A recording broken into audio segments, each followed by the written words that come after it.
Finally, we have a holiday at the end of the week, so we have the majority of the work week to get stuff done. Merry Christmas.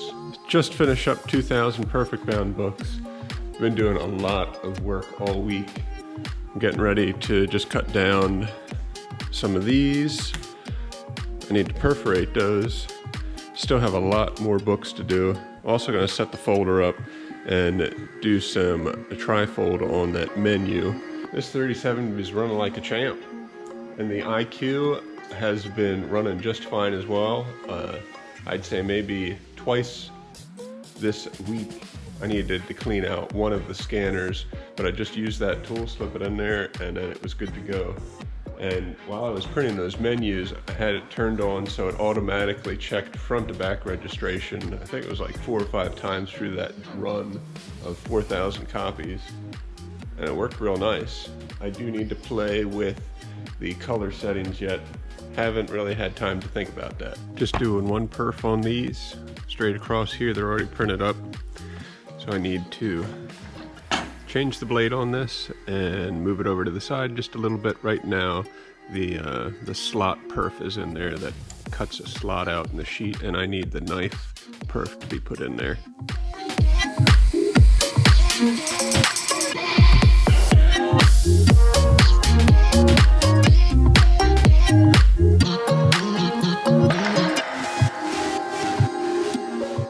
Well, that didn't hurt too bad. Now I gotta cut down the rest of this job and this one's done. Okay, these are just 2 up. I need to cut down all 4 sides since all 4 sides bleed. Box them up, put them on the cart.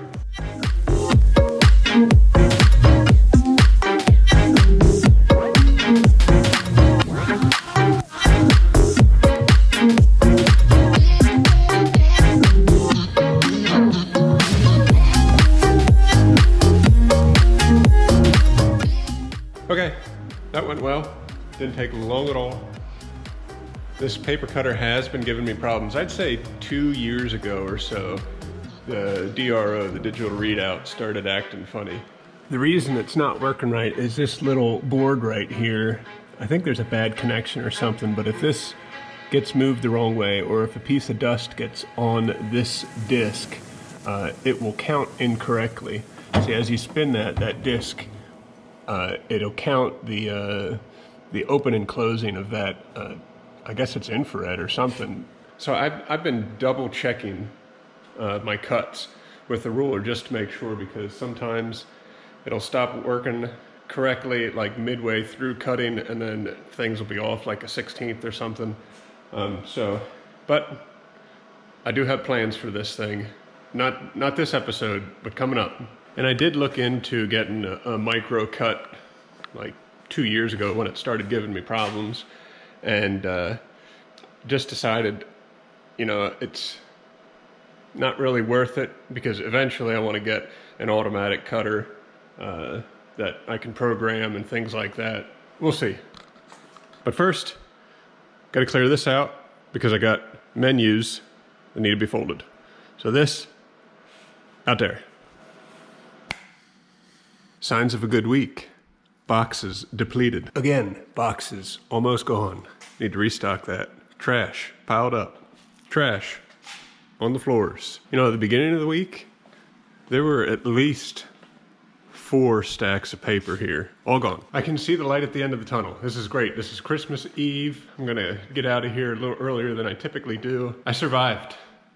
And I can be lazy tomorrow. But before that, oh man. Like to fold these, get everything cleaned up, and then do nothing and hang out with family. So I want these to come out face up. So I'm gonna do both my folds down on these lower plates.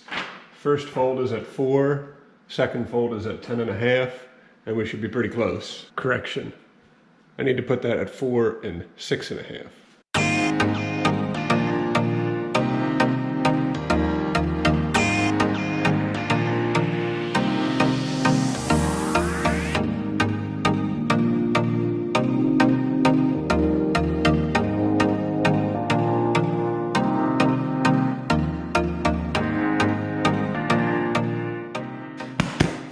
more checked off the list. I think it's story time. And in the spirit of Christmas, I'm thinking about generosity. And I got a story about how being generous to your customers is a good thing. And sometimes, not always, but sometimes you get a payback for it. So I have a long-time customer that I've been doing newsletters for. Way back in the day, it was a black and white newsletter, every single page. And I did it on the 1200. Eventually, it got to the point that they wanted to do color cover and black and white insides. So I did a color cover over here, and then I did the black and white over here. As I got these machines, and I've been calculating how it's more economical for me to use these, and also, whenever you do black and white, if you didn't know already, the quality and the halftone looks so much nicer on a color machine, but it costs a little bit more to operate and it's slower, so it takes longer. So when I got these, I told my customer, hey, I'm gonna start running the insides of your newsletter, the black and white newsletter, on these machines. It's gonna make your images look nicer, no additional charge. I'm just gonna start doing that, see how you like it. So then I started doing a color cover and the black and white all on these machines. They liked it. It's so much nicer. The screen is thinner and there's a lot more detail. So eventually, this last time, they said, hey, what's pricing to do the entire newsletter in color? So I gave it to them and I printed their entire newsletter in color. I don't know if they're gonna keep on doing it because it costs a couple $100 more to do it in color, but it just goes to show, you treat your customers well and you raise the quality to them and don't charge them for it, as long as it makes sense. I mean, don't lose money on it. If you do that every once in a while, it pays off. Well, it's not the end of the day yet, but nobody else is working here. Everybody else went home. Getting kind of lonely here by myself, so I think I'm just gonna sweep up the floor, call it a day. Merry Christmas to everybody out there. Happy holidays. Thanks for watching. We'll catch you next week.